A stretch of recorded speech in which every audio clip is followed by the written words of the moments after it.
right, welcome back to another 52 licks. As we do the last few here, I want to kind of break from what we have been doing. I want to talk about a couple of odd phrases that we can, to me, it's hard to sneak in some odd phrasing in terms of, quintuplets, septuplets, etc.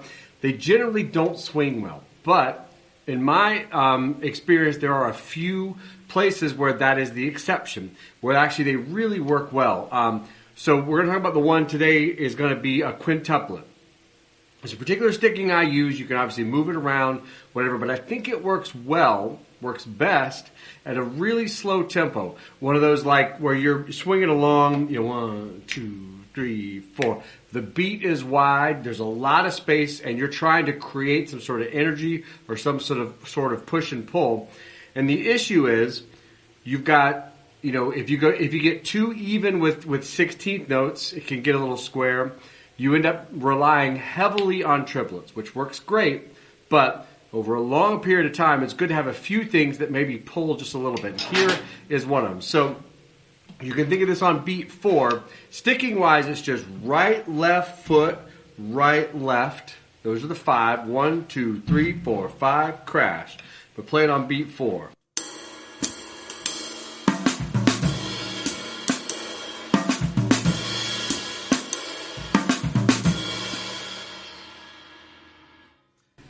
The reason for me that I kind of gravitate toward that voicing is because I'm basically taking something that we might hear an Elvin kind of play, these particularly right-left foot things. Basically taking that idea. I'm stretching it so I don't have time to play that 6th note on the bass drum.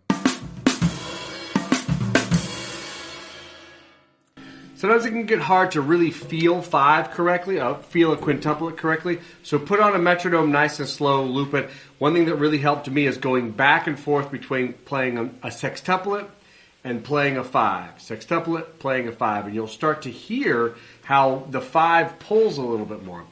Also, if you want to think of it, it's harder to do in swing 8th notes, but if you're doing it over even 8th notes, start aiming for the fact that the 3rd of the quintuplet is going to come right before the upbeat of the end of 4. So 1 and 2 and 3 and 4 and.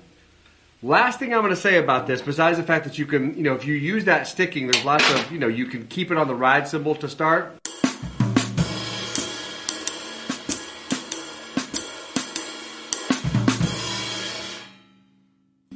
That masks it a little bit and can really kind of like, whoa, what was that for a second?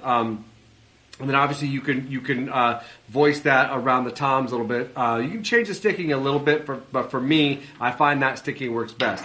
The last thing I do want to say about this is that this whole concept was introduced to me at a drum clinic as a Thoroughbred Music, which was this great drum store down in South Florida. I used to drive down there and go see these drum days they had, and there was this great drummer.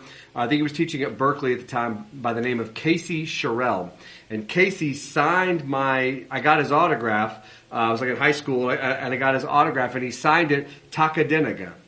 And he explained to me that that's one of the Indian counting ways that you can count a 5, Takadinaga. And that really opened up that whole world to me. I started getting into how to correctly use odd phrases. So I am thinking Takadinaga, 2, 3, Takadinaga, And I find that when I internally verbalize it or externally verbalize it, it lines up better. I don't find myself playing triplet 4 and, right? Sometimes it's you take a 5 and what you're really playing is a triplet and then 2 8th notes, or a triplet and 2 16th notes.